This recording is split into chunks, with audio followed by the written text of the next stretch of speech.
Please welcome the first print journalist to be the solo moderator of one of the general election debates, Washington Bureau Chief of USA Today, Susan Page. Go get him, honey. Hey, welcome. And congratulations, you have scored the most exclusive tickets in the United States. Hamilton has nothing on the Commission on Presidential Debates when it comes to exclusive tickets. I want to offer a special welcome to Vice President Pence's family, I think is there, and to Senator Kamala Harris's family on this side, and most especially to my bosses who are seated right up there, and I'm very glad that they came and joined us. My bosses from USA Today and from Gannett. We're glad that you're here, but this debate is not about you, and it's not about me. It's about the millions of Americans who are going to be watching it. And that's why I'm going to ask you for your help. I'm going to ask you for your silence. I'm going to ask you during the debate not to cheer or to boo or to hiss or to laugh, because that is distracting for the people we are really staging this debate to reach. There will be 2 times when you can applaud. That will be when I announce the 2 candidates on the stage. They'll come on the stage simultaneously. That'll be a time to applaud. And then applaud again at the very end of the debate. But if you could keep restrain your enthusiasm between those 2 times, I'd appreciate it. And if you could send me a little good karma, that would also be appreciated, but quietly. I'm going now to sit down and get settled and turn my back to you, but not in a rude way. And I'll see you on the other side. Thanks again for being here.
Good evening. From the University of Utah in Salt Lake City, welcome to the first and only Vice Presidential Debate of 2020, sponsored by the Nonpartisan Commission on Presidential Debates. I'm Susan Page of USA Today. It is my honor to moderate this debate, an important part of our democracy. In Kingsbury Hall tonight, we have a small and socially distant audience, and we've taken extra precautions during this pandemic. Among other things, everyone in the audience is required to wear a face mask, and the candidates will be seated 12 feet apart. The audience is enthusiastic about their candidates, but they've agreed to express that enthusiasm only twice, at the end of the now, when I introduce the candidates. Please welcome California Senator Kamala Harris and Vice President Mike Pence.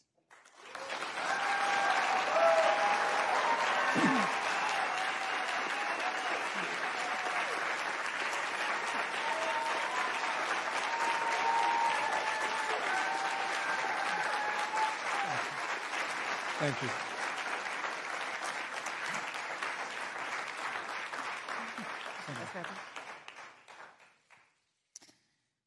Senator Harris and Vice President Pence, thank you for being here.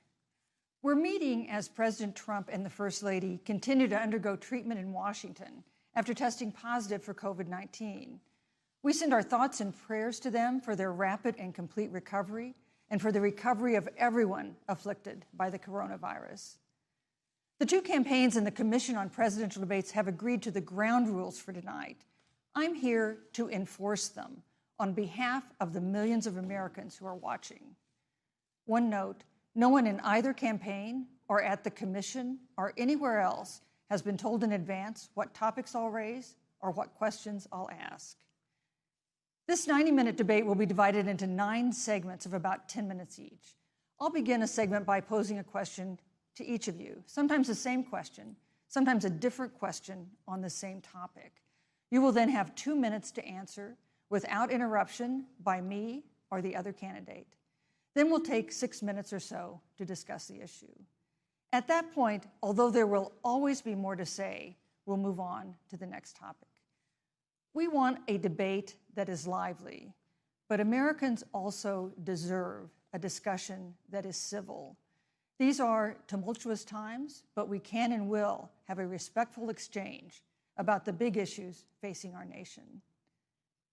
Let's begin with the ongoing pandemic that has cost our country so much. Senator Harris, the coronavirus is not under control. Over the past week, Johns Hopkins reports that 39 states have had more COVID cases over the past 7 days than in the week before. 9 states have set new records. Even if a vaccine is released soon, the next administration will face hard choices. What would a Biden administration do in January and February that a Trump administration wouldn't do? Would you impose new lockdowns for businesses and schools and hotspots? A federal mandate to wear masks? You have 2 minutes to respond without interruption. Thank you, Susan. Well, the American people have witnessed what is the greatest failure of any presidential administration in the history of our country. And here are the facts. 210,000 dead people in our country in just the last several months. Over 7 million people who have contracted this disease. 1 in 5 businesses closed. We're looking at frontline workers who have been treated like sacrificial workers. We are looking at over 30 million people who in the last several months had to file for unemployment. And here's the thing. On January 28th, the Vice President and the President were informed about the nature of this pandemic. They were informed that it's lethal in consequence, that it is airborne, that it will affect young people, and that it would be contracted because it is airborne. And they knew what was happening, and they didn't tell you. Can you imagine if you knew on January 28th, as opposed to March 13th, what they knew, what you might have done to prepare? They knew and they covered it up. The president said it was a hoax. They minimized the seriousness of it. The president said, you're on one side of his ledger if you wear a mask, you're on the other side of his ledger if you don't. And in spite of all of that, today they still don't have a plan. They still don't have a plan. Well, Joe Biden does. And our plan is about what we need to do around a national strategy for contact tracing, for testing, for administration of the vaccine, and making sure that it will be free for all. That is the plan that Joe Biden has and that I have, knowing that we have to get a hold of what has been going on, and we need to save our country. And Joe Biden is the best leader to do that, and frankly, this administration has forfeited their right to re-election based on this. Thank you, Senator Harris. Vice President Pence, more than 210,000 Americans have died of COVID-19 since February. The U.S. death toll as a percentage of our population is higher than that of almost every other wealthy nation on earth. For instance, our death rate is 2.5 times that of Canada next door. You head the administration's coronavirus task force. Why is the U.S. death toll as a percentage of our population higher than that of almost every other wealthy country? And you have 2 minutes to respond without interruption. Susan, thank you. And I want to thank the Commission and the University of Utah for hosting this event. And Senator Harris, it's a privilege to be on the stage with you. Our nation has gone through a very challenging time this year. But I want the American people to know that from the very first day, President Donald Trump has put the health of America first. Before there were more than 5 cases in the United States, all people who had returned from China, President Donald Trump did what no other American president had ever done. And that was he suspended all travel from China, the second largest economy in the world. Now, Senator Joe Biden opposed that decision. He said it was xenophobic and hysterical. But I can tell you, having led the White House Coronavirus Task Force, that that decision alone by President Trump bought us invaluable time to stand up the greatest national mobilization since World War II. And I believe it saved hundreds of thousands of American lives. Because with that time, we were able to reinvent testing. More than 115 million tests have been done to date. We were able to see to the delivery of billions of supplies so our doctors and nurses had the resource and support they needed. And we began, really, before the month of February was out, to develop a vaccine and to develop medicines and therapeutics that have been saving lives all along the way. And under President Trump's leadership, Operation Warp Speed, we believe we'll have literally tens of millions of doses of a vaccine before the end of this year. The reality is, when you look at the Biden plan, it reads an awful lot like what President Trump and I and our task force have been doing every step of the way. I mean, quite frankly, when I look at their plan that talks about advancing testing, creating new PPE, developing a vaccine, it looks a little bit like plagiarism, which is something Joe Biden knows a little bit about. And I think the American people know that this is a president who has put the health of America first, and the American people, I believe with my heart, can be proud of the sacrifices they have made. It's saved countless American lives. Senator Harris, would you like to respond? Absolutely. Whatever the vice president is claiming the administration has done, clearly it hasn't worked. When you're looking at over 210,000 dead bodies in our country, American lives that have been lost, families that are grieving that loss. And you know, the vice president is the head of the task force and knew on January 28th how serious this was. And then thanks to Bob Woodward, we learned that they knew about it. And then when that was exposed, the vice president said, when asked, well, why didn't y'all tell anybody? He said, because the president wanted people to remain calm. Well, let's get no, but Susan, this is important. Susan, I want to add, but Mr. Vice President, I'm speaking. I'm speaking. Yeah, you can have 15 more seconds, and then we'll give the vice president a chance to respond. So I want to ask the American people, how calm were you when you were panicked about where you're going to get your next roll of toilet paper? How calm were you when your kids were sent home from school and you didn't know when they could go back? How calm were you when your children couldn't see your parents because you were afraid they could kill them? Let's give Vice President Pence a chance to respond. Vice President Pence, you have 1 minute to respond. You know, there's not a day gone by that I haven't thought of every American family that's lost a loved one. And I want all of you to know that you'll always be in our hearts and in our prayers. But when you say what the American people have done over these last 8 months hasn't worked, that's a great disservice to the sacrifices the American people have made. I'm referring The to reality, the if I may finish, Senator, the reality is Dr. Fauci said everything that he told the president in the Oval Office, the president told the American people. Now, President Trump, I will tell you, has boundless confidence in the American people, and he always spoke with confidence that we'd get through this together. But when you say it hasn't worked, when Dr. Fauci and Dr. Birx and our medical experts came to us in the second week of March, they said if the president didn't take the unprecedented step of shutting down roughly half of the American economy, that we could lose 2.2 million Americans. Now, that's the reality. Thank you. They also Thank you, said Vice to us, President if we Pence. did everything right, Susan, we could still lose more than 200,000 Americans. Vice Now, President one Pence. life lost is too many, Susan. But the American people, I believe, deserve credit for the sacrifices that they have made, putting the health of their family and their neighbors first, our doctors, our nurses, our first Thank you, Vice responders. President Pence. And I'm going to speak up on behalf of what the American people have done. Vice President Pence, you were in the front row in a Rose Garden event 11 days ago at what seems to have been a super spreader event for senior administration and congressional officials. No social distancing, few masks, and now a cluster of coronavirus cases among those who were there. How can you expect Americans to follow the administration's safety guidelines to protect themselves from COVID when you at the White House have not been doing so?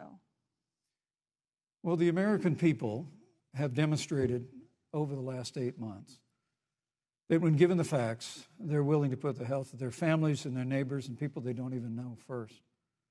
And President Trump and I have great confidence in the American people and their ability to take that information and put it into practice.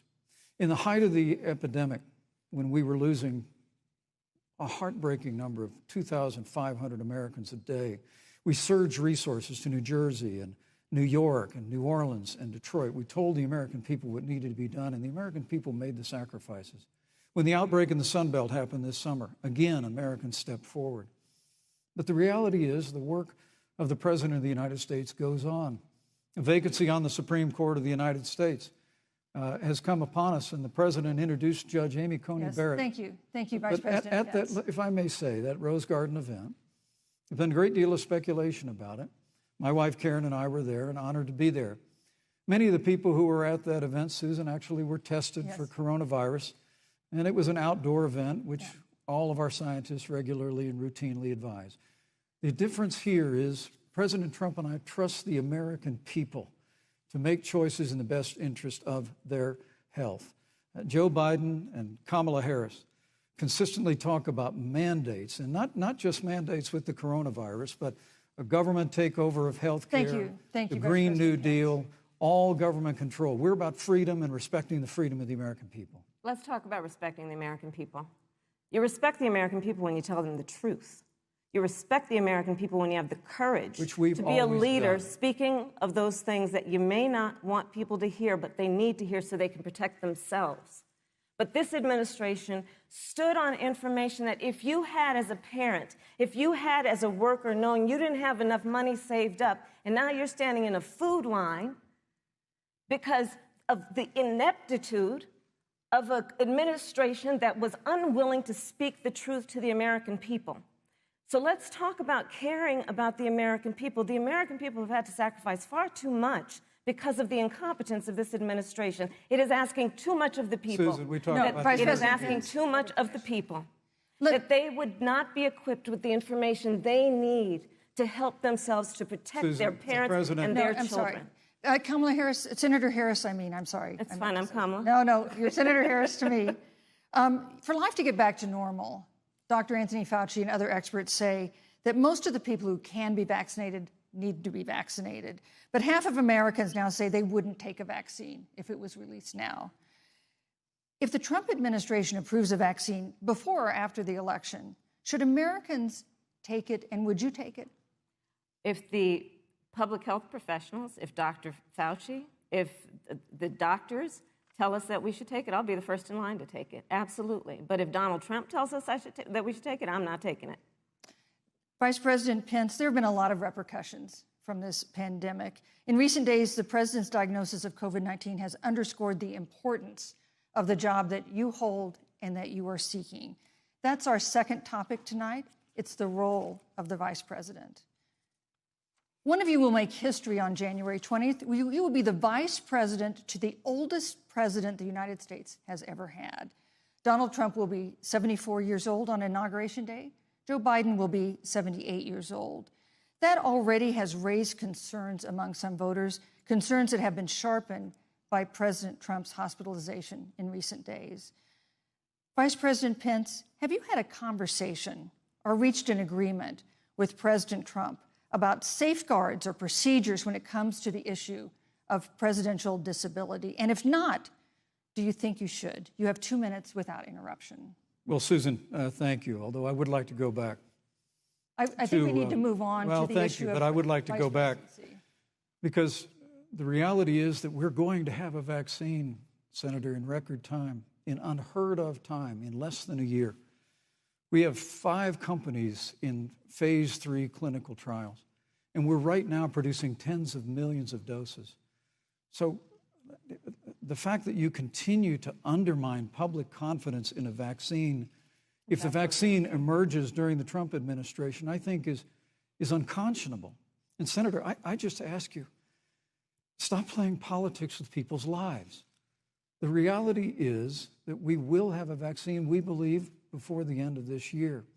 And it will have the capacity to save countless American lives. And your continuous undermining of confidence in a vaccine is it's just unacceptable. And let me also say, the reality is when you talk about failure in this administration, we actually do know what failure looks like in a pandemic. It was 2009. The swine flu arrived in the United States. Thankfully, it ended up not being as lethal as the coronavirus. But before the end of the year, when Joe Biden was vice president of the United States, not 7.5 million people contracted the swine flu. 60 million Americans contracted the swine flu. If the swine flu had been as lethal as the coronavirus, in 2009, when Joe Biden was vice president, we would have lost 2 million American lives. His own chief of staff, Ron Klain, would say last year that it was pure luck that they did, quote, everything possible wrong. And we learned from that. They left the strategic national stockpile empty. They left an empty and hollow plan, but we still learned from it. And I think the American people, I'm going to say again, can be proud of what we have done. And Senator, please stop undermining confidence in a vaccine. Senator Harris, let me ask you the same question that I asked Vice President Pence, which is, have you had a conversation or reached an agreement with Vice President Biden about safeguards or procedures when it comes to the issue of presidential disability? And if not, and if you win the election next month, do you think you should? You have 2 minutes uninterrupted. So let me tell you, first of all, the day I got the call from Joe Biden, it was actually a Zoom call, asking me to serve with him on this ticket was probably one of the most memorable days of my life. I thought about my mother, who came to the United States at the age of 19, gave birth to me at the age of 25 at Kaiser Hospital in Oakland, California. And the thought that I'd be sitting here right now, I know would make her proud, and she must be looking down on this. Joe and I were raised in a very similar way. We were raised with values that are about hard work, about the value and the dignity of public service, and about the importance of fighting for the dignity of all people. And I think Joe asked me to serve with him because, I have a career that included being elected the first woman district attorney of San Francisco, where I created models of innovation for law enforcement in terms of reform of the criminal justice system. I was elected the first woman of color and black woman to be elected Attorney General of the state of California, where I ran the second largest Department of Justice in the United States, second only to the United States Department of Justice.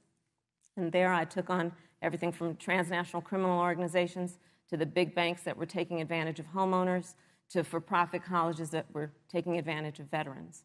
And then, of course, now I serve in the United States Senate as only the second black woman ever elected to the United States Senate. I serve on the Senate Intelligence Committee, where I've been in regular receipt of classified information about threats to our nation and hotspots around the world. I've traveled the world. I've met with our soldiers in our in war zones. And I think Joe has asked me to serve with him because he knows that we share a purpose which is about lifting up the American people. And after the 4 years that we have seen of Donald Trump unifying our country around our common values and principles. Thank you, Senator Harris. You know, neither President Trump nor Vice President Biden has released a sort of detailed health information that had become the modern norm until the 2016 election. And in recent days, President Trump's doctors have given misleading answers or refused to answer basic questions about his health.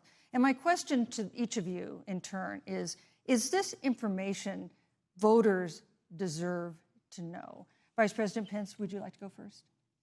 Well, Susan, thank you. And let me say, on behalf of the President and the First Lady, how moved we've all been by the outpouring of prayers and concern for the President. And I do believe it's emblematic of the prayers and the concern that have ushered forth for every American impacted by the coronavirus. But the care the President received at Walter Reed Hospital, the White House doctors, was exceptional. And the transparency that they practiced all along the way will continue. The American people have a right to know about the health and well-being of their president, and will continue to do that. But I'm just extremely grateful and was more than a little moved by the broad and bipartisan support. And Senator, I want to thank you and Joe Biden for your expressions of genuine concern. And I also want to congratulate you, as I did on that phone call, on the historic nature of your nomination. Thank you. I never expected to be on this stage 4 years ago, so I know the feeling. But the reality is we've got an election before the American people in the midst of this challenging year.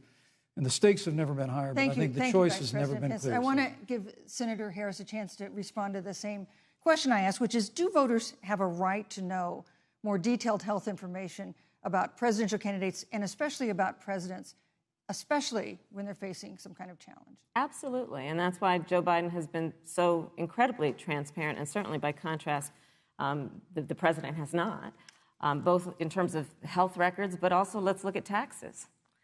We now know, because of great investigative journalism, that Donald Trump paid $750 in taxes. When I first heard about it, I literally said, "You mean $750,000? And it was like, no, $750.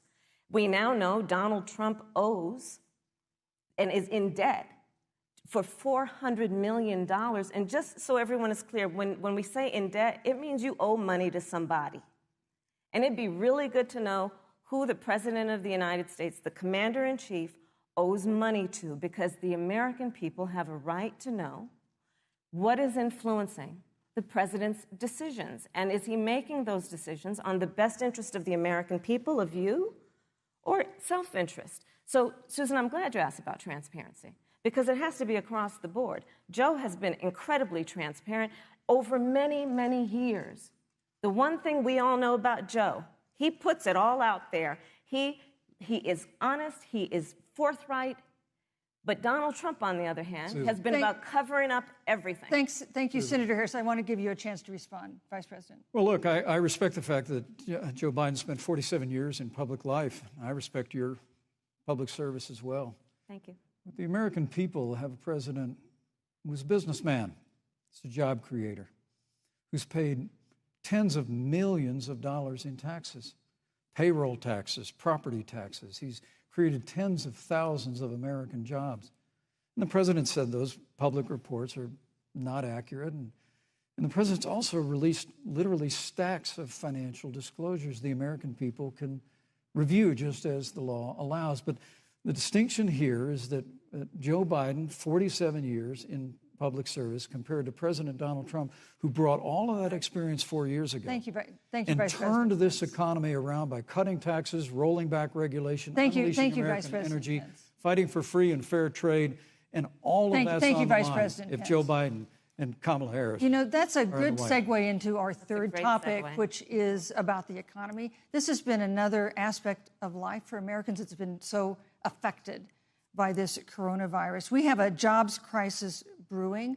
On Friday, we learned that the unemployment rate had declined to 7.9% in September, but that job growth had stalled, and that was before the latest round of layoffs and furloughs in the airline industry at Disney and elsewhere. Hundreds of thousands of discouraged workers have stopped looking for work. Nearly 11 million jobs that existed at the beginning of the year haven't been replaced. Those hardest hit include Latinos, Blacks, and women. Senator Harris, the Biden-Harris campaign has proposed new programs to boost the economy, and you would pay for that new spending by raising $4 trillion in taxes on wealthy individuals and corporations. Some economists warn that could curb entrepreneurial ventures that fuel growth and create jobs. Would raising taxes put the recovery at risk? And you have 2 minutes to answer uninterrupted. Thank you. On the issue of the economy, I think there couldn't be a more fundamental difference between Donald Trump and Joe Biden. Joe Biden believes you measure the health and the strength of America's economy based on the health and the strength of the American worker and the American family. On the other hand, you have Donald Trump, who measures the strength of the economy based on how rich people are doing, which is why he passed a tax bill benefiting the top 1% and the biggest corporations of America, leading to a $2 trillion deficit that the American people are going to have to pay for. On day one, Joe Biden will repeal that tax bill. He'll get rid of it. And what he'll do with the money is invest it in the American people. And through a plan that is about investing in infrastructure, something that Donald Trump said he would do. I remember hearing about some infrastructure week. I don't think it ever happened. But Joe Biden will do that. He'll invest in infrastructure. It's about upgrading our roads and bridges, but also investing in clean energy and renewable energy. Joe is going to invest that money in what we need to do around innovation. There was a time when our country believed in science and invested in research and development so that we were an innovation leader on the globe. Joe Biden will use that money to invest in education. So, for example, for folks who want to go to a 2-year community college, it will be free. If you come from a family that makes less than $125,000, you'll go to a public university for free. And across the board, we'll make sure that if you have student loan debt, it's cut by $10,000. That's how Joe Biden thinks about the economy, which is it's about investing in the people of our country as opposed to passing a tax bill, which had the benefit of letting American corporations go offshore to do their business. Thank you, You're Senator welcome. Harris. Vice President Pence, your administration has been predicting a rapid and robust recovery, but the latest economic report suggests that's not happening. Should Americans be braced for an economic comeback that is going to take not months, but a year or more? You have 2 minutes to answer uninterrupted. When President Trump and I took office, America had gone through the slowest economic recovery since the Great Depression.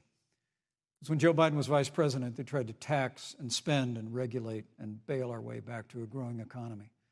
President Trump cut taxes across the board. Despite what Senator Harris says, the average American family of four had $2,000 in savings in taxes.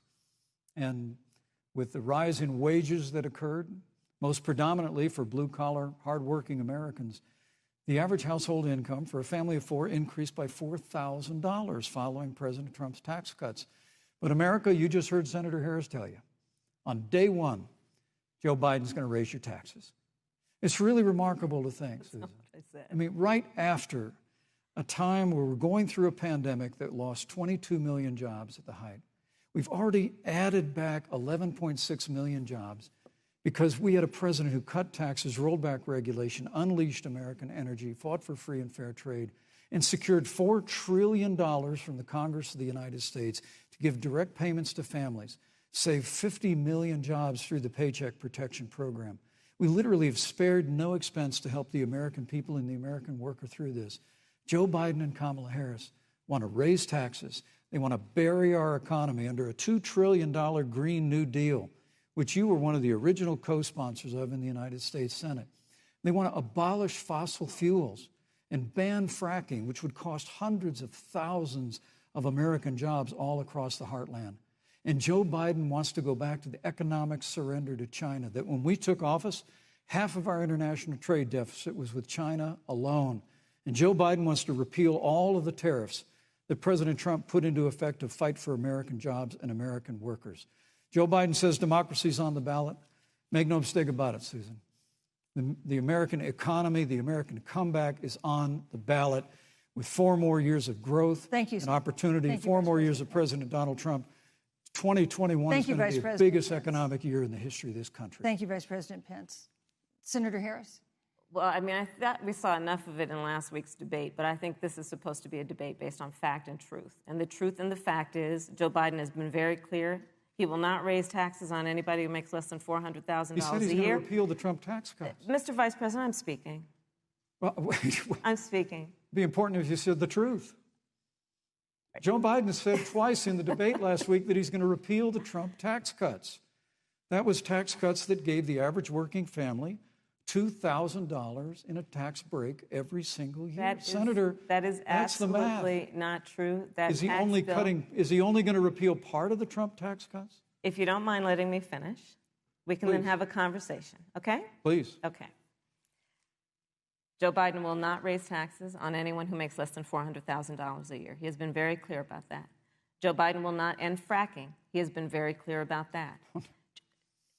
Joe Biden is the one who, during the Great Recession, was responsible for the Recovery Act that brought America back. And now the Trump-Pence administration wants to take credit when they rode the coattails of Joe Biden's success for the economy that they had at the beginning of their term. Of course, now the economy is a complete disaster. But Joe Biden, on the one hand, did that. On the other hand, you have Donald Trump, who has reigned over a recession that is being compared to the Great Depression. On the one hand, you have Joe Biden, who was responsible with President Barack Obama for the Affordable Care Act, which brought health care to over 20 million Americans and protected people with pre-existing conditions. And what it also did is it saved those families who otherwise were going bankrupt because of hospital bills they could not afford. On the other hand, you have Donald Trump, who's in court right now, trying to get rid of the Affordable Care Act, which means that you will lose protections if you have pre-existing conditions. And this is very important, Susan. Yes, and it's important. We need to give Vice President. He interrupted me, and I'd like to just finish, please. If you have a pre-existing condition, heart disease, diabetes, breast cancer, they're coming for you. If you love someone who has a pre-existing condition, they're coming for you. If you are under the age of 26 on your parents' coverage, they're coming for you. Senator Harris, thank you. You're welcome. Let me give you a chance to respond. Well, I hope we have a chance to talk about health care because Obamacare was a disaster. The American people remember it well. And President Trump and I have a plan to improve health care and to protect pre-existing conditions for every American. But look, Senator Harris, you're entitled to your own opinion, but you're not entitled to your own facts. You yourself said on multiple occasions when you were running for president that you would ban fracking. Joe Biden looked at a supporter in the eye and pointed and said, I guarantee that we will abolish fossil fuels. They have a $2 trillion version of the Green New Deal, Susan, that your newspaper, USA Today, said really wasn't that very different from the original Green New Deal.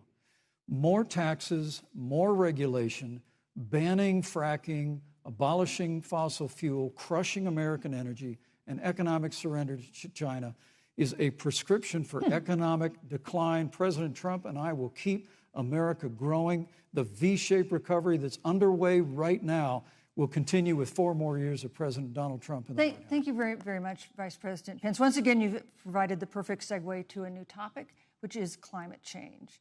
And Vice President Pence, I'd like to pose the first question to you. This year, we've seen record-setting hurricanes in the South. Another one, Hurricane Delta, is now threatening the Gulf. And we have seen record-setting wildfires in the West. Do you believe, as the scientific community has concluded, that man-made climate change has made wildfires bigger, hotter, and more deadly, and have made hurricanes wetter, slower, and more damaging? You have 2 minutes uninterrupted. Thank you, Susan. Well, first, I'm very proud of our record on the environment and on conservation. According to all of the best estimates, our air and land are cleaner than any time ever recorded. Our water is among the cleanest in the world.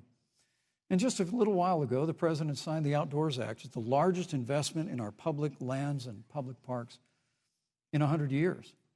So President Trump has made a commitment to conservation and to the environment. Now, with regard to climate change, the climate is changing. But the issue is, what's the cause and what do we do about it? President Trump has made it clear that we're going to continue to listen to the science. Now, Joe Biden and Kamala Harris would put us back in the Paris Climate Accord. They'd impose the Green New Deal, which would crush American energy, would increase the energy costs of American families in their homes, and literally would crush American jobs. And President Trump and I believe that the progress that we have made in a cleaner environment has been happening precisely because we have a strong free market economy. You know, what's remarkable is the United States has reduced CO2 more than the countries that are still in the Paris Climate Accord, but we've done it through innovation, and we've done it through natural gas and fracking, which, Senator, the American people can go look at the record. I know Joe Biden says otherwise now, as you do, but the both of you repeatedly committed to abolishing fossil fuel and banning fracking. And so by creating the kind of American innovation, we're actually steering toward a stronger and better environment. With regard to wildfires, President Trump and I believe that forest management has to be front and center, and even Governor Gavin Newsom from your state has agreed we've got to work on forest management. And with regard to hurricanes, the National Oceanic Administration tells us that actually as difficult as they are, Thank you, Vice President. There are no more hurricanes today than there were 100 years ago. Thank you. But many of the climate alarmists Pence, use hurricanes and wildfires to try and Thank sell you, their Vice bill of President goods Pence. of a Green New Deal. And President Trump and I are going to always put Thank you, American Vice jobs and President American Pence. workers first. Senator Harris, as the Vice President mentioned, you co-sponsored the Green New Deal in Congress. But Vice President Biden said in last week's debate that he does not support the Green New Deal. But if you look at the Biden-Harris campaign website, it describes the Green New Deal as a crucial framework. What exactly would be the stance of a Biden-Harris administration toward the Green New Deal? You have 2 minutes uninterrupted. Sure. So first of all, I will repeat, and the American people know, that Joe Biden will not ban fracking. That is a fact. That is a fact. I will repeat that Joe Biden has been very clear that he thinks about growing jobs, which is why he will not increase taxes for anyone who makes less than $400,000 a year. Joe Biden's economic plan, Moody's, which is a reputable Wall Street firm, has said will create 7 million more jobs than Donald Trump's. And part of those jobs that will be created by Joe Biden are going to be about clean energy and renewable energy.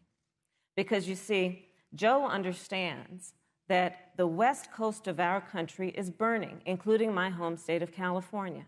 Joe sees what is happening on the Gulf states, which are being battered by storms. Joe has seen and talked with the farmers in Iowa, whose entire crops have been destroyed because of floods. And so Joe believes, again, in science. I'll tell you something, Susan. I served, when I first got to the Senate, on the committee that's responsible for the environment. Do you know this administration took the word science off the website and then took the phrase climate change off the website? We have seen a pattern with this administration, which is they don't believe in science. And Joe's plan is about saying we're going to deal with it, but we're also going to create jobs. Donald Trump, when asked about the wildfires in California, and the question was, the science is telling us this, you know what Donald Trump said? Science doesn't know. So let's talk about who is prepared to lead our country over the course of the next 4 years on what is an existential threat to us as human beings. Joe is about saying we're going to invest that in renewable energy. It's going to be about the creation of millions of jobs. We will achieve net zero emissions by 2050, carbon neutral by 2035. Joe has a plan. This has been a lot of talk from the Trump administration, and really it has been to go backward instead of forward. We will also re-enter the climate agreement with pride. Senator Harris just said that climate change is an existential threat. Vice President Pence, do you believe that climate change poses an existential threat? As I said, Susan, the climate is changing. We'll follow the science. But once again, Senator Harris is denying the fact that they're going to raise taxes on every American. Joe Biden said twice in the debate last week that on day one he was going to repeal the Trump tax cuts. Those tax cuts delivered $2,000 in tax relief to the average family of four across America.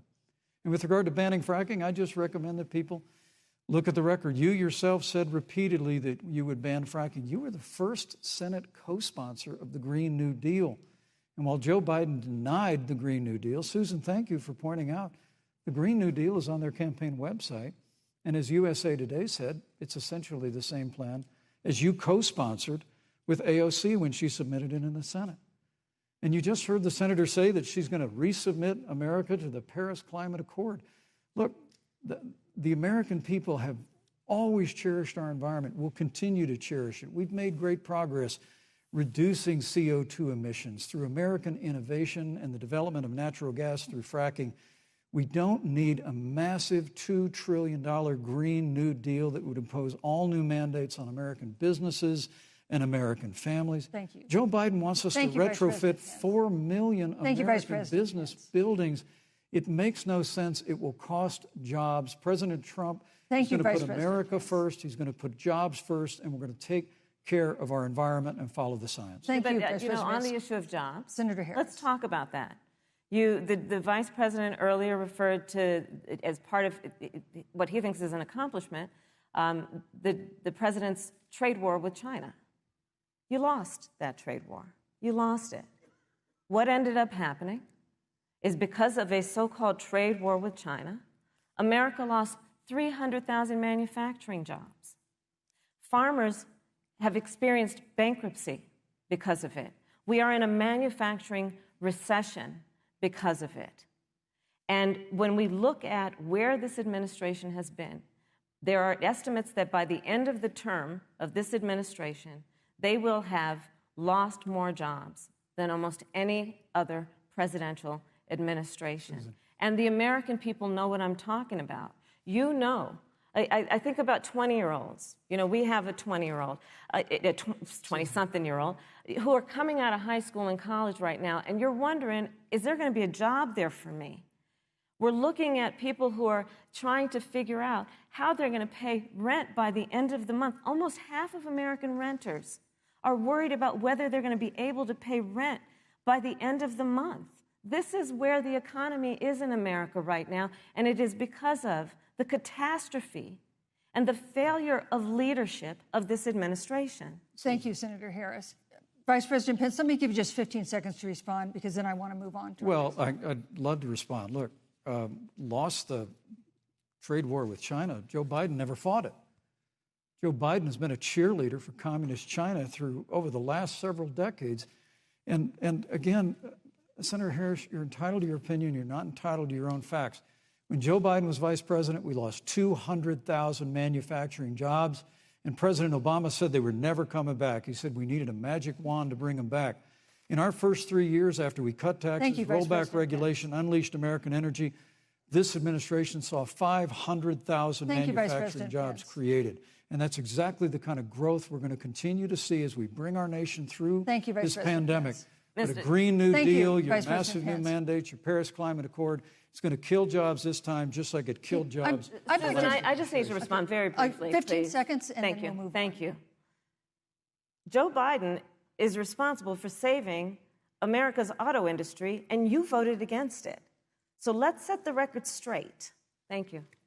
I'd like to talk about China. We have, as our next topic, we have no more complicated or consequential foreign relationship than the one with China. It is a huge market for American agricultural goods. It's a potential partner in dealing with climate change in North Korea. And in a video tonight, President Trump again blamed it for the coronavirus, saying China will pay. Vice President Pence, how would you describe our fundamental relationship with China? Competitors, adversaries, enemies? You have 2 minutes. Thank you, Susan. Well, before I leave that, let me speak to voting records if I can. You know, everybody knows that NAFTA cost literally thousands of American factories to close. We saw automotive jobs go south of the border. President Trump fought to renegotiate NAFTA. And the United States-Mexico-Canada agreement is now the law of the land. American people deserve to know Senator Kamala Harris was one of only 10 members of the Senate to vote against the USMCA. It was a huge win for American auto workers. It was a huge win for American farmers, especially dairy in the upper Midwest. But Senator, you said it didn't go far enough on climate change, that you put your radical environmental agenda ahead of American auto workers and ahead of American jobs. The American people deserve to know that. It's probably why Newsweek magazine said that Kamala Harris was the most liberal member of the United States Senate in 2019, more liberal than Bernie Sanders, more liberal than any of the others in the United States Senate. So now, with regard to China, look, Susan, first and foremost, China is to blame for the coronavirus. And President Trump is not happy about it. He's made that very clear, made it clear again today. China and the World Health Organization did not play straight with the American people. They did not let our personnel into China to get information on the coronavirus until the middle of February. Fortunately, President Trump, in dealing with China from the outset of this administration, standing up to China that had been taking advantage of America for decades in the wake of Joe Biden's cheerleading for China, President Trump made that decision before the end of January to suspend all travel from China. And again, the American people deserve to know Joe Biden opposed President Trump's decision to suspend all travel from China. He said it was hysterical. He said it was xenophobic. Thank you, Vice President Pence. But President Trump has stood up to China. We're going to continue to stand strong. Thank you, Vice President Pence. We want to improve the relationship, but we're going to level the playing field, and we're going to hold China accountable for what they did to America with the coronavirus. Thank you. Senator Harris, let me ask you the same question that I asked the Vice President. How would you describe our fundamental relationship with China? Are we competitors, adversaries, enemies? You'll have 2 minutes uninterrupted. Susan, the Trump administration's perspective and approach to China has resulted in the loss of American lives, American jobs, and America's standing. There's a weird obsession that President Trump has had with getting rid of whatever accomplishment was achieved by President Obama and Vice President Biden. For example, they created within the White House an office that basically was responsible for monitoring pandemics. They got rid of it. Not true. There was a team of disease experts that President Obama and Vice President Biden dispatched to China to monitor what is now predictable and what might happen. They pulled them out. We now are looking at 210,000 Americans who have lost their lives. Let's look at the job situation. We mentioned before the trade deal, the trade war, they wanted to call it, with China. It resulted in the loss of over 300 manufacturing jobs and a manufacturing recession, and the American consumer paying thousands of dollars more for goods because of that failed war that they called it. Then let's talk about standing. Pew, a reputable research firm, has done an analysis that shows that leaders of all of our formerly allied countries have now decided that they hold in greater esteem and respect Xi Jinping, the head of the Chinese Communist Party, than they do Donald Trump, the President of the United States, the Commander-in-Chief of the United States. This is where we are today because of a failure of leadership by this administration. Senator Harris, we've seen changes in the role of the United States in terms of global leadership over the past 4 years. And of course, times do change. What's your definition? We've seen strains with China, of course, as the Vice President mentioned. We've seen strains with our traditional allies in NATO and elsewhere. What is your definition of the role of American leadership in 2020? So Joe is, I love talking with Joe about a lot of these issues. And, Joe, I think he said it quite well. He says, foreign policy, it might sound complicated, but really it's relationships. So just think about it as relationships. And so we know this in our personal and professional relationships. You got to keep your word to your friends. Got to be loyal to your friends. People who've stood with you, got to stand with them. You got to know who your adversaries are and keep them in check. But what we have seen with Donald Trump is that he has betrayed our friends and embraced dictators around the world. Let's take, for example, Russia. So, I serve on the Intelligence Committee of the United States Senate. America's intelligence community told us Russia interfered in the election of the President of the United States in 2016 and is playing in 2020. Christopher Wray, the director of the FBI, said the same. But Donald Trump, the commander-in-chief of the United States of America, prefers to take the word of Vladimir Putin over the word of the American intelligence community. You look at our friends at NATO. He has walked away from agreements. You can look at the Iran nuclear deal, which now has put us in a position where we are less safe because they are building up what might end up being a significant nuclear arsenal. We were in that deal, guys. We were in the Iran nuclear deal with friends, with allies around the country. And because of Donald Trump's unilateral approach to foreign policy, coupled with his isolationism, he pulled us out and has made America less safe. So, Susan, it's about relationships. And the thing that has always been part of the strength of our nation, in addition to our great military, has been that we keep our word. But Donald Trump doesn't understand that because he doesn't understand what it means to be honest. Thank you, Senator Harris. Vice President Pence, let me give you a chance to respond. Well, thank you. President Trump kept his word when we moved the American embassy to Jerusalem, the capital of the state of Israel. When Joe Biden was vice president, they promised to do that, and they never did. We've stood strong with our allies, but we've been demanding. NATO is now contributing more to our common defense than ever before, thanks to President Trump's leadership. We've strengthened our alliances across the Asia-Pacific, and we've stood strong against those who would do us harm. When President Trump came into office, ISIS had captured an area of the Middle East the size of Pennsylvania.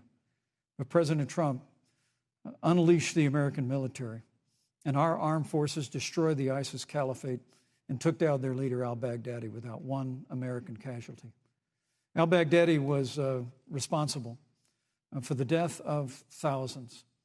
But notably, America's hearts today are with the family of Kayla Mueller, her parents of which are here with us tonight in Salt Lake City. Today, 2 of the ISIS killers responsible for Kayla Mueller's murder were brought to justice in the United States. Jihadi John was killed on the battlefield along with the other Beetle. The reality is that when Joe Biden was vice president, we had an opportunity to save Kayla Mueller. It breaks my heart to reflect on it, but the military came into the Oval Office, presented a plan. They said they knew where Kayla was. Baghdadi had held her for 18 months, abused her mercilessly before they killed her. But when Joe Biden was vice president, they hesitated for a month. And when armed forces finally went in, it was clear she'd been moved 2 days earlier. And her family says with a heart that broke the heart of every American that if President Donald Trump had been president, they believe Kayla would be alive today. Thank you, Vice President. Look, we destroyed the ISIS caliphate. And you talk about re-entering the Iran nuclear deal. I mean, the last administration transferred $1.8 billion to the leading state sponsor of terrorism. President Donald Trump got us out of the deal. Thank you, Vice President Pence. And when Qasem Soleimani was traveling to Baghdad to do harm to Americans, President Donald Trump took him out. Thank you, Vice President Pence. And America is safer, our allies are safer, and the American people know President Donald Trump will never have Thank you, Vice President take Pence. action. I would like to give Senator Harris a chance to respond, but not at such great length because, of course, there are other topics we want to talk about. But I would like equal time. Yes. Thank you. Please go ahead. First of all, to the Mueller family, I know about your daughter's case, and I'm so sorry. I'm so sorry. What happened to her is awful, and it should have never happened. And I know Joe feels the same way. And I know that President Obama feels the same way. But you mentioned Soleimani. Let's start there. So after the strike on Soleimani, there was a counter strike on our troops in Iraq. And they suffered serious brain injuries. And do you know what Donald Trump dismissed them as? Headaches. And this is about a pattern of Donald Trump's, where he has referred to our men who are serving in our military as suckers and losers. Donald Trump, who went to Arlington Cemetery and stood above the graves of our fallen heroes and said, what's in it for them? Because, of course, he only thinks about what's in it for him. Let's take what he said about John McCain, a great American hero. And Donald Trump says he doesn't deserve to be called a hero because he was a prisoner of war. And this is very important when you want to talk about who is the current commander-in-chief and what they care about and what they don't care about. Public reporting that Russia had bounties on the heads of American soldiers. And you know what a bounty is? It's somebody puts a price on your head and they will pay it if you are killed. And Donald Trump had talked at least 6 times to Vladimir Putin and never brought up the subject. Joe Biden would never do that. Thank you. Joe Biden would, but Joe Biden would hold Russia to account for any threat to our nation's security or to our troops who are sacrificing their lives for the sake of our democracy and our safety. Thank you, Senator Harris. This is such an important issue, but we have other important issues as well. And Susan, I want to make sure we have a chance I really have to talk respond about to that. Look, she has 15 seconds because well, I got to have trying more to than keep, that. Look, well, I'm sorry, but Vice President Pence, you've had more time than she's had so far. The slanders against President Donald Trump regarding men and women of our armed forces are absurd.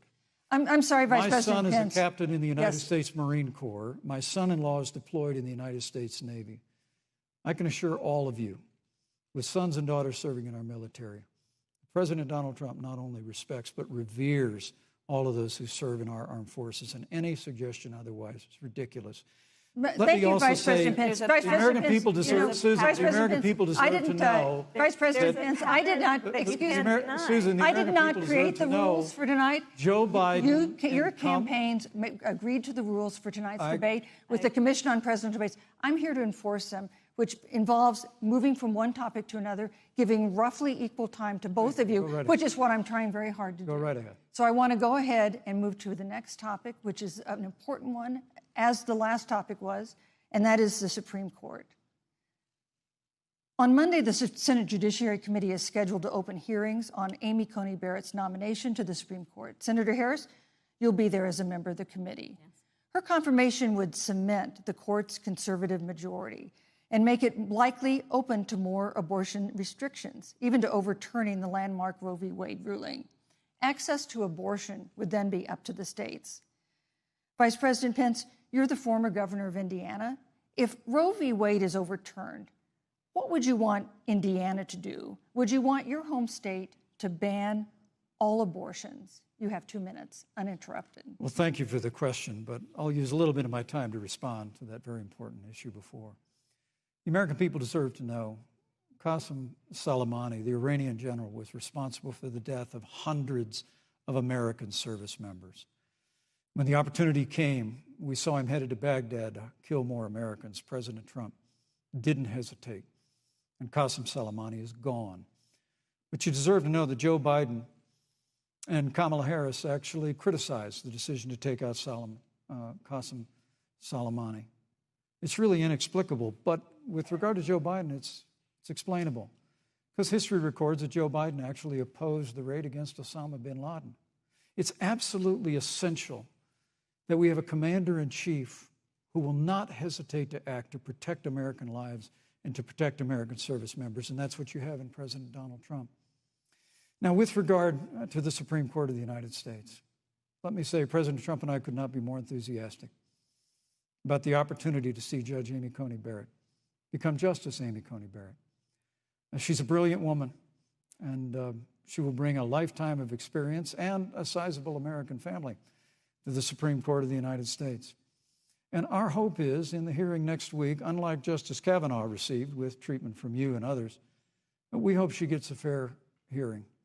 And we particularly hope that we don't see the kind of attacks on her Christian faith that we saw before. I mean, the Democrat chairman of the Judiciary Committee before, when Judge Barrett was being confirmed for the Court of Appeals, expressed concern that the dogma of her faith lived loudly in her.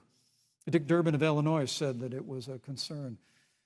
Senator, I know one of our judicial nominees you actually attacked because they were a member of the Catholic Knights of Columbus, just because the Knights of Columbus holds pro-life views and pro-marriage views. Thank you, Vice President Pence. So my hope is that when the hearing takes place, thank you, Vice President Pence. That Judge Amy Coney Barrett will be respected, thank you, Vice President respectfully, Pence. Voted and confirmed to the Supreme Court of the United States. Senator Harris, you're the senator from and former Attorney General of California. So let me ask you a parallel question to the one I posed to the Vice President. If Roe v. Wade is overturned, what would you want California to do? Would you want your home state to enact no restrictions on access to abortion? And you have 2 minutes uninterrupted.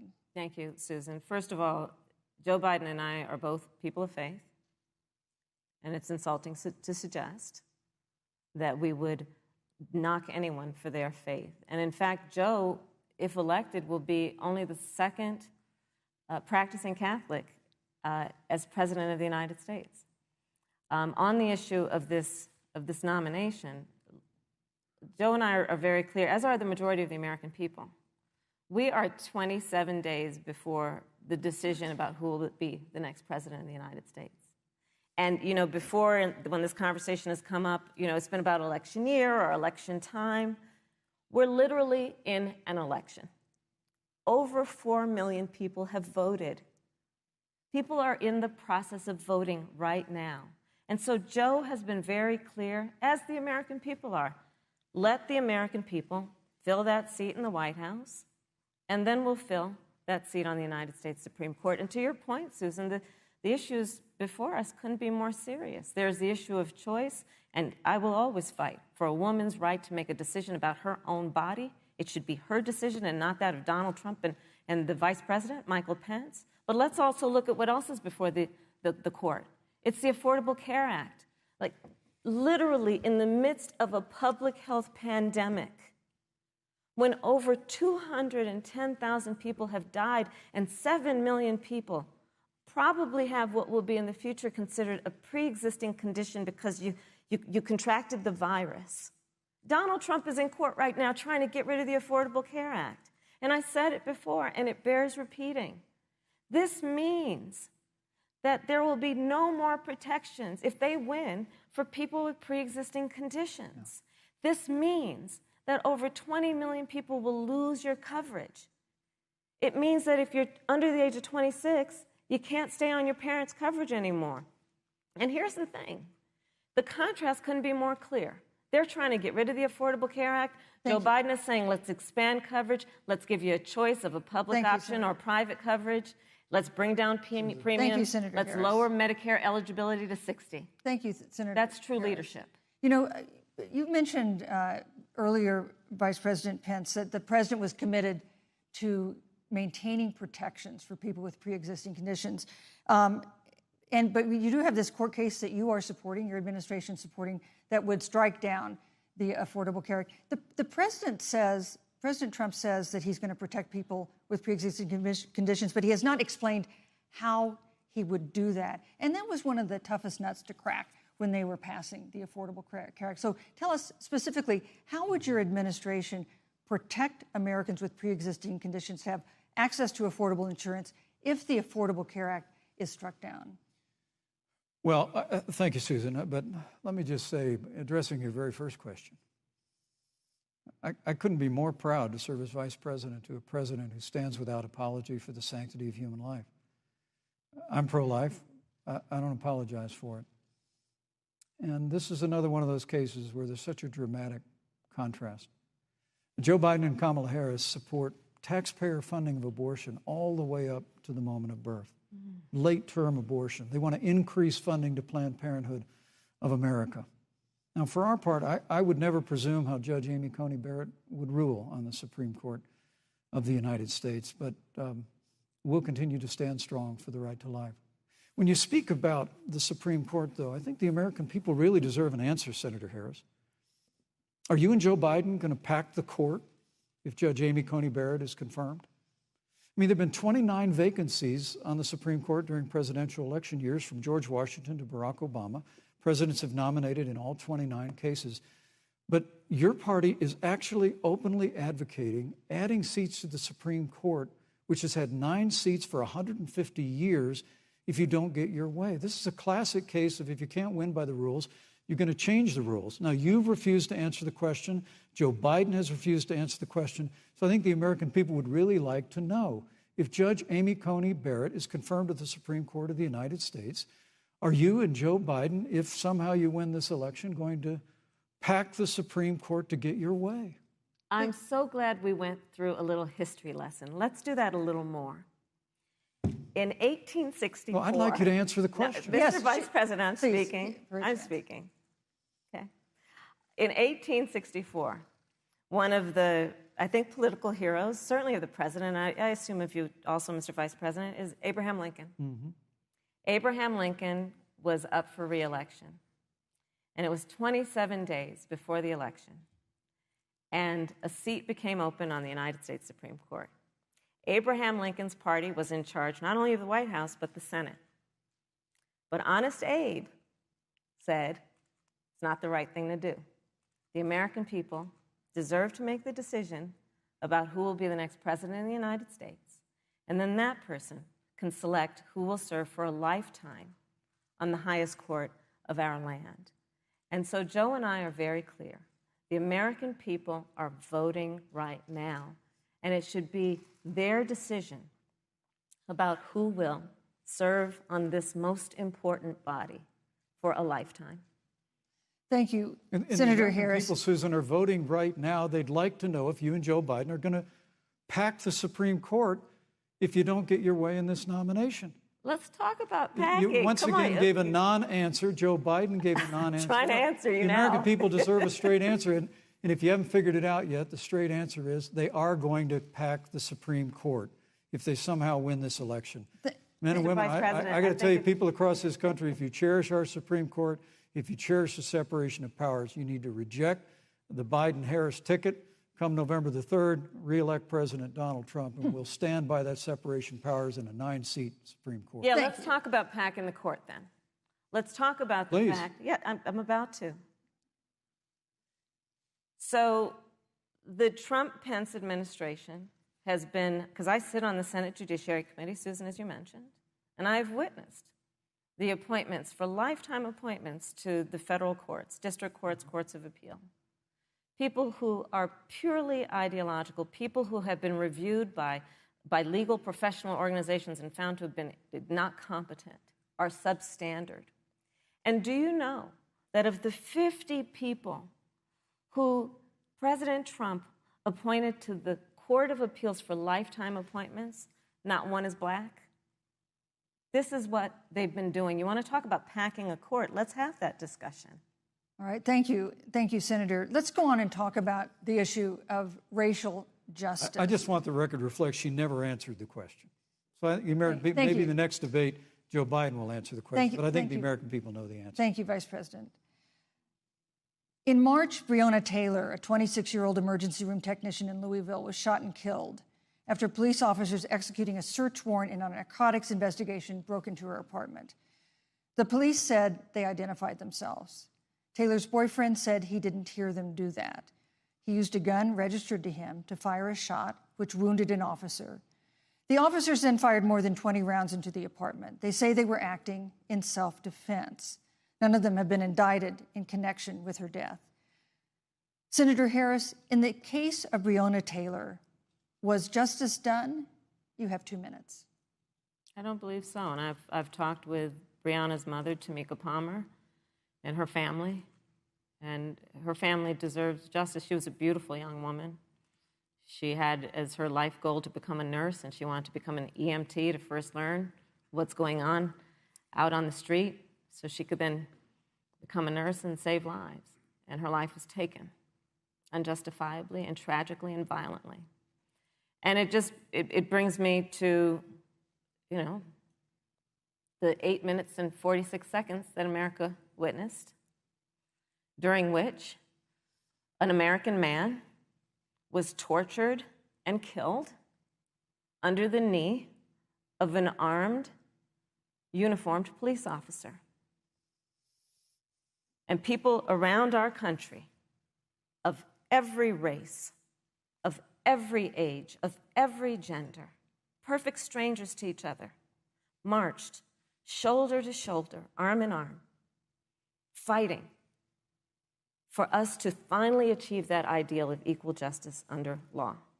And I was a part of those peaceful protests. And I believe strongly that, first of all, we are never going to condone violence, but we always must fight for the values that we hold dear, including the fight to achieve our ideals. And that's why Joe Biden and I have said on this subject, look, and I'm a former career prosecutor. I know what I'm talking about. Bad cops are bad for good cops. We need reform of our policing in America and our criminal justice system, which is why Joe and I will immediately ban chokeholds and carotid holds. George Floyd would be alive today if we did that. We will require a national registry for police officers who break the law. We will, on the issue of criminal justice reform, get rid of private prisons and cash bail, and we will decriminalize marijuana, and we will expunge the records of those who have been convicted of marijuana. This is the time for leadership on a tragic issue of unarmed black people in America who have been killed. Senator Harris. Vice President Pence, let me pose the same question to you. In the case of Breonna Taylor, was justice done? You have 2 minutes uninterrupted. Well, our heart breaks for the loss of any innocent American life. And the family of Breonna Taylor has our sympathies. But I trust our justice system, a grand jury that refused the evidence. And it really is remarkable that as a former prosecutor, you would assume that an impaneled grand jury looking at all the evidence got it wrong. But you're entitled to your opinion, Senator. I think, look, and with regard to George Floyd, there's no excuse for what happened to George Floyd. And justice will be served. But there's also no excuse for the rioting and looting that followed. I mean, it really is astonishing. Flora Westbrook is with us here tonight in Salt Lake City. Just a few weeks ago, I stood at what used to be her salon. It was burned to the ground by rioters and looters. And Flora is still trying to put her life back together. And I must tell you, this presumption that you hear consistently from Joe Biden and Kamala Harris, that America is systemically racist, and that, as Joe Biden said, that he believes that law enforcement has an implicit bias against minorities, is a great insult to the men and women who serve in law enforcement. And I want everyone to know who puts on the uniform of law enforcement every day that President Trump and I stand with you. And it is remarkable that when Senator Tim Scott tried to pass a police reform bill, brought together a group of Republicans and Democrats, Senator Harris, you got up and walked out of the room. And then you filibustered Senator Tim Scott's bill on the Senate floor that would have provided new accountability, new resources. Look, we don't have to choose between supporting law enforcement, improving public safety, and supporting our African-American neighbors and all of our minorities. Under President Trump's leadership, we'll always stand with law enforcement, and we'll do what we've done from day one, and that is improve the lives of African Americans. Thank you, Vice President. Record unemployment, record investments in education, and we'll fight for school choice for all of our minorities. Thank you, Vice President. I'd like to respond. Senator Harris.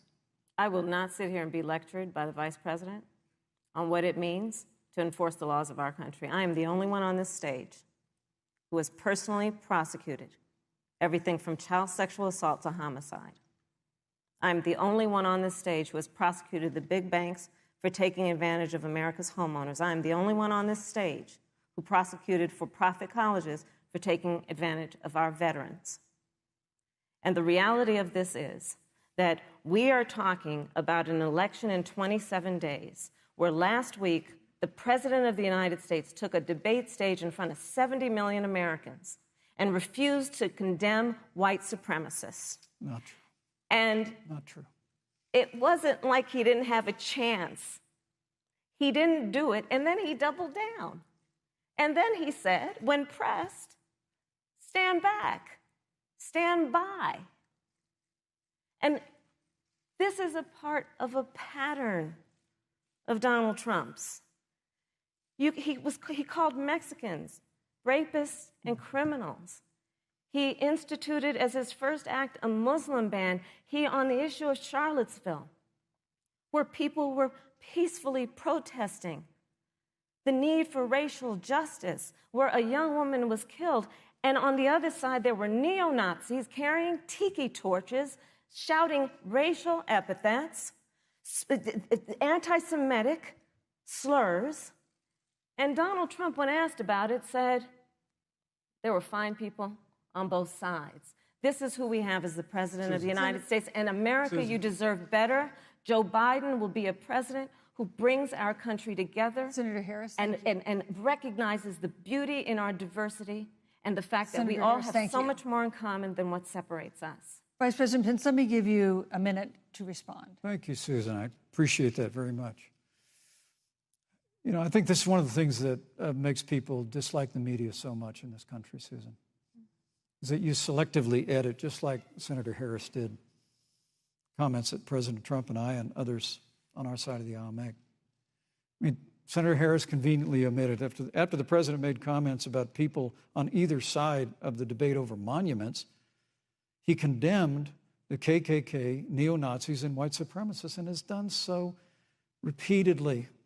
You're concerned that he doesn't condemn neo-Nazis. President Trump has Jewish grandchildren. His daughter and son-in-law are Jewish. This is a president who respects and cherishes all of the American people. But you talk about having personally prosecuted. I'm glad you brought up your record, Senator. Thank you. I really need to make this point. When you were DA in San Francisco, when you left office, African Americans were 19 times more likely to be prosecuted for minor drug offenses than whites and Hispanics. When you were Attorney General of California, you increased the disproportionate incarceration of blacks in California. You did nothing on criminal justice reform in California. You didn't lift a finger to pass the First Step Act on Capitol Hill. I mean, the reality is your record speaks for itself. President Trump and I have fought for criminal justice reform. Thank you, Vice President We've fought for educational choice and opportunities for African Americans, all of our Thank you, sir. And we'll do it for 4 more Thank you. years. You know, there is no more important issue than the final issue that we're going to talk about tonight, and that is the issue of the election itself. Susan, he attacked my record. I would like an opportunity to respond. Let me give you 30 seconds because we're running out of time. I appreciate that. First of all, having served as the Attorney General of the state of California, the work that I did is a model of what our nation needs to do, and we will be able to do under a Joe Biden presidency. Our agenda includes what this administration has failed to do. It will be about not only instituting a ban on chokeholds and carotid holes. Thank you. Thank you, Senator Harris. I would like to go through. These are points that you made earlier in the hour, and I want to talk about the election itself before we have to. But I want to talk about the connection between what Joe and I will do and my record, which includes I was the first statewide officer to institute a requirement that my agents would wear body cameras and keep them on full time. We were the first to initiate a requirement that there would be a training for law enforcement on implicit bias because, yes, Joe Biden and I recognize that implicit bias does exist, Mr. Vice President, contrary to what you may believe. We did the work of instituting reforms that were about investing in reentry. This is the work that we have done and the work we will do going forward. And again, I will not be lectured by the Vice President on our record of what we have done in terms of law enforcement and keeping our communities safe, and a commitment to reforming the criminal justice system of America. Thank you, Senator Harris. And I'd like to I'd like you to respond first to the question on our final topic, the election itself. President Trump has several times refused to commit himself to a peaceful transfer of power after the election. If your ticket wins and President Trump refuses to accept a peaceful transfer of power, what steps would you and Vice President Biden then take? What would happen next? You have 2 minutes. So I'll tell you, Joe and I are, I think, particularly proud of the coalition that we've built around our campaign. We probably have one of the broadest coalitions of folks that you've ever seen in a presidential race. Of course, we have the support of Democrats, but also independents and Republicans. In fact, 7 members of President George W. Bush's cabinet are supporting our ticket. We have the support of Colin Powell, Cindy McCain, John Kasich, over 500 generals, retired generals, and former national security experts and advisors are supporting our campaign. And I believe they are doing that because they know that Joe Biden has a deep, deep-seated commitment to fight for our democracy and to fight for the integrity of our democracy and to bring integrity back to the White House. And so we believe in the American people. We believe in our democracy. And here's what I'd like to say to everybody. Vote. Please vote. Vote early. Come up with a plan to vote. Go to iwillvote.com. You can also go to joebiden.com. We have it within our power in these next 27 days to make the decision about what will be the course of our country for the next 4 years. And it is within our power, and if we use our vote and we use our voice, we will win.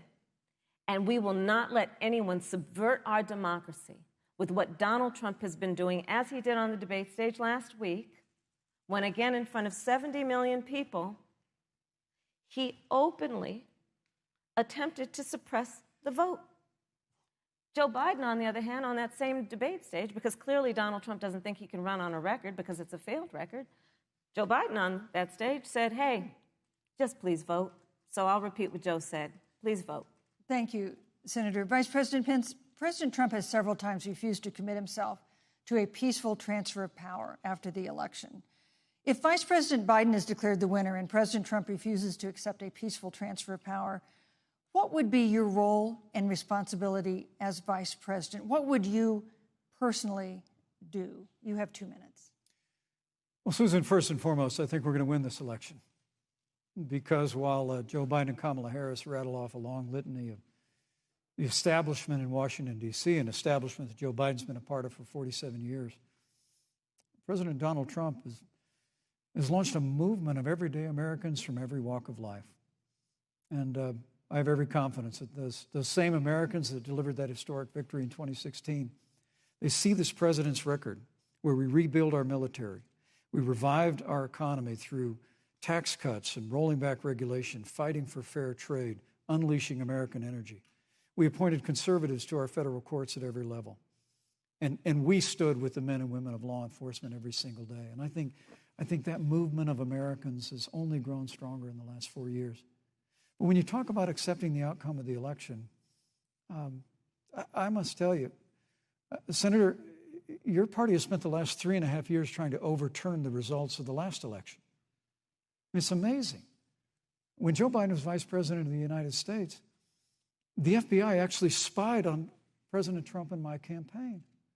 I mean, there were documents released this week that the CIA actually made a referral to the FBI documenting that those allegations were coming from the Hillary Clinton campaign. And of course, we've all seen the avalanche, what you put the country through for the better part of 3 years until it was found that there was no obstruction, no collusion, case closed. And then, Senator Harris, you and your colleagues in the Congress tried to impeach the President of the United States over a phone call. And now Hillary Clinton has actually said to Joe Biden that in her words, under no circumstances should he concede the election. So let me just say, I think we're going to win this election. President Trump and I are fighting every day in courthouses to prevent Joe Biden and Kamala Harris from changing the rules and creating this universal mail-in voting that will create a massive opportunity for voter fraud. And we have a free and fair election. We know we're going to have confidence in it. And I believe in all my heart that President Donald Trump's going to be reelected for 4 more years. You know, I've written all the questions that I've asked tonight, but for the final question of the debate, I'd like to read a question that someone else wrote. The Utah Debate Commission asked students in the state to write essays about what they would like to ask you. And I want to close tonight's debate with the question posed by Brecklin Brown. She's an 8th grader at Springville Junior High in Springville, Utah. And here's what she wrote, quote, "When I watch the news, all I see is arguing between Democrats and Republicans. When I watch the news, all I see is citizen fighting against citizen.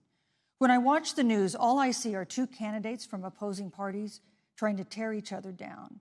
If our leaders can't get along, how are the citizens supposed to get along?" And then she added, "Your examples could make all the difference to bring us together," end quote. So to each of you in turn, I'd like you to take 1 minute and respond to Brecklin. Vice President Pence, you have 1 minute.